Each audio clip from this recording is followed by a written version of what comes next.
an architect's firm Travis worked with a bunch in the past reached out to us because this Mountain Time Arts contacted them about the project and they thought we'd be a good fit for it. So it's kind of what they were all about in their series of events throughout the summer. So they wanted us to work on this one, the illumination of the Gabriel Canal.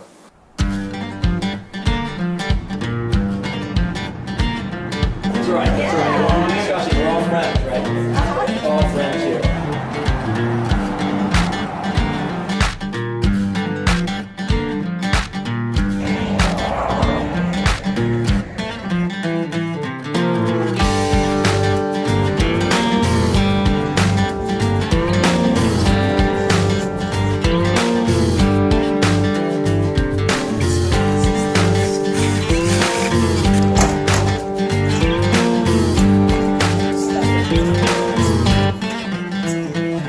Not all.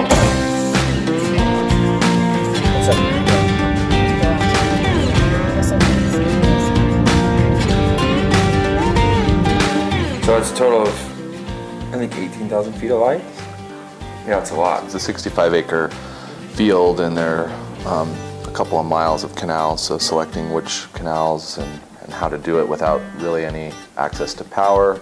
And when you're dealing with that much linear footage of lighting, there's a lot of challenges.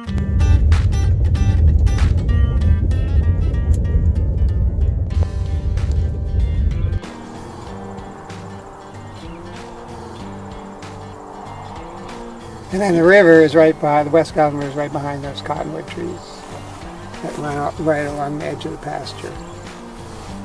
Jim Madden, who's the producer of the event. He's part of Mountain Time Arts, and he's kind of our collaborator in a way on this logistics and things. He has gleaned a pretty great idea of the history of the site, so that was interesting, just coming in and I guess getting a lot of context from him and seeing some of the old photos and the structures and going into the stone farmhouse from the 1870s. It was pretty cool. It's a beautiful site with a lot of history. Yeah, it's interesting for us to hear the context and like the buffalo jump and the different trails that run through the property, and you know, it was pretty clear why people would want to settle there. So, and just being on it, I mean, you know, come from the Northeast or living in Texas, like just hearing that you're on a property that was homesteaded in 1870 is pretty wild. Yeah. And it's the same family that owns it currently. And the original homesteader, his name was J.P. Gabriel. So that's hence the name of the Gabriel Canal. Oh, I gotcha. And that's some great-great-grandfather of hers. So are they going to come round, or are they going to go out and drive the cattle? No, we're just going to put the fence up and chase if they're on the wrong side. Cool. Chase them. So the performance is a sequence of 5 scenes. Okay. And I don't know if you noticed, when you drove by, you drove right next to the river, the quarter mile back there. Mm-hmm. Yeah.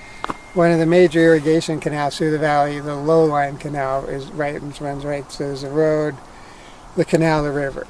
So the audience will get off the buses there, and then they'll spend 10 minutes there with some drummers and some performance at that ditch and some talking about that canal specifically. Then they'll walk a quarter mile just north of the house, and there'll be a recreated photograph with 3 live actors of men cutting wheat with a scythe right next to the house there. That's the next scene, and that has some music and narration. And then the third scene, it takes place in the barnyard here. And there's two bays, that middle bay and then the door behind the tractor will have rear projected video pieces about water and irrigation. There's a pile of wheat, so they've harvested the wheat and they've got it piled up here, and then they dump it into the separator, which is what a modern combine does. And it separates the seed from the chaff. And this one is horse powered. There's a drive shaft that goes.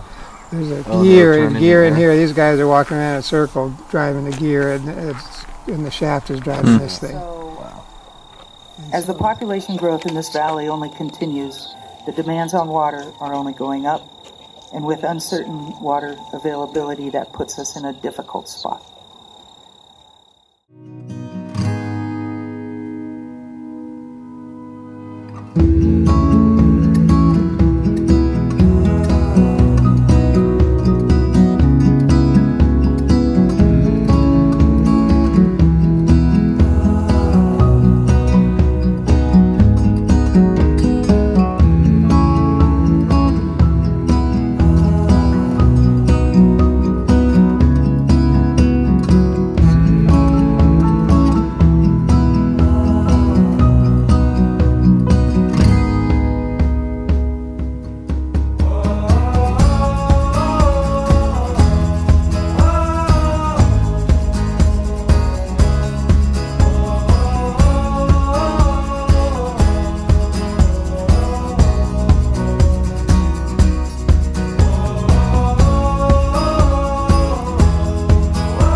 What I had done is, I guess I was assuming that the audience was going to make it all the way up to that knob, which I guess is a little far, but then they could actually get a vantage. That's why I included this part, because before we were kind of starting here. Oh, we're back. Oh, you're way back there. Right. Right, because Okay. before we were looking at making a Making a. gate right Yeah. here, Yep. and then kind of going up into here, but because of the fence Because of being the so far fence. back, Right. I kind of shifted things Okay. back, but that doesn't necessarily mean that that's where it has to be. Okay. Do you want to walk Why it? don't we all walk? Yeah, let's right have a now? stroll. We'll time it, walk it. And we can kind of. Take a sip of water real quick. Some of the people are Back to see it.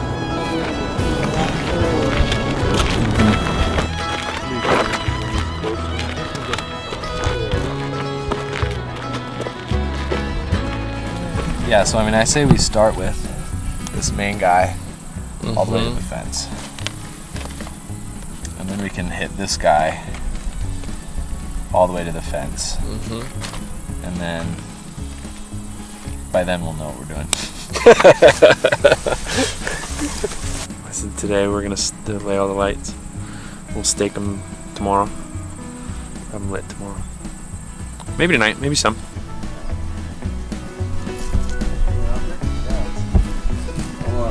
Are you driving? Yeah, we'll just take the truck. Unfortunately, these cows are thinking that we got food for them.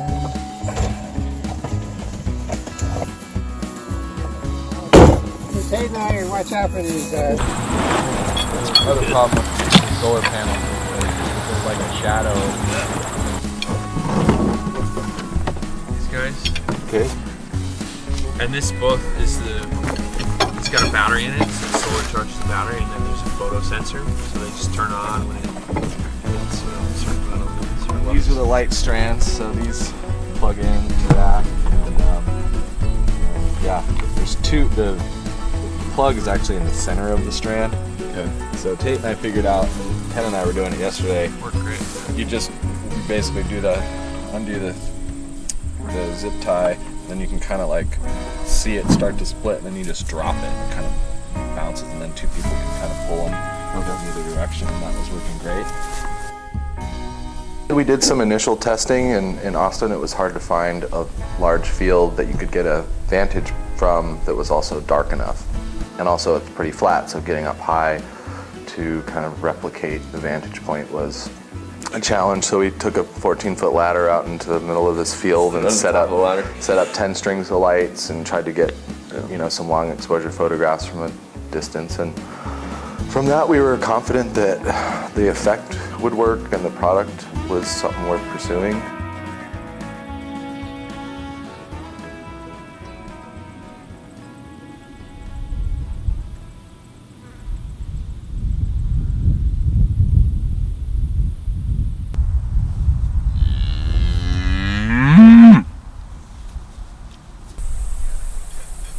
They were dug pretty close to when that was homesteaded, and so they are historic canals.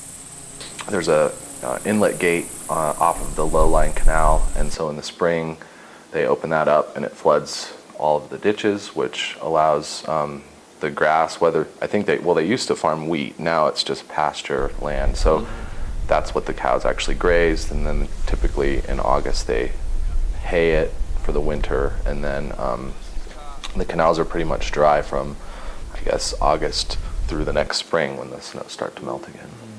And they're beautiful too. We were commenting last night about how, in a way, like, the art piece and the beauty of it was done so long ago, we're just highlighting it. It is fun to be kind of beholden to a form in a way. There's very subtle topography happening in the site that the canals had to react to when they dug them. So it produces a really nice sinuous composition of canals.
Yeah, because they're all over probably 1,000 feet long, I think. So just imagine walking 1,000 feet every time you forget something or run out, and you're like 3 lights short at the end. You're like, oh, Yeah.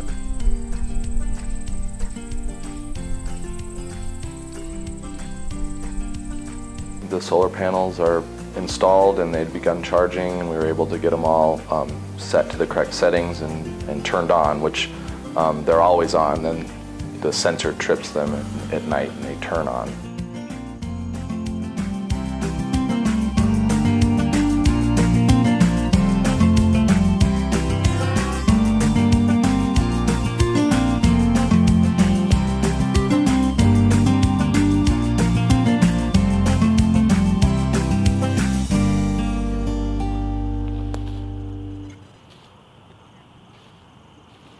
Our idea, in lieu of actually controlling each individual light or going and manually turning them on, is by manipulating the orientation of each solar panel, we can theoretically make it so certain ones turn on slightly before other ones. So the idea is to have an overall, on average, illumination from upstream to downstream. So as it turns on, it mimics bit of the flow, and we're excited by that idea because it's using the site, it's using the sun and the shadow of the mountain and things like that to actually control when the lights come on.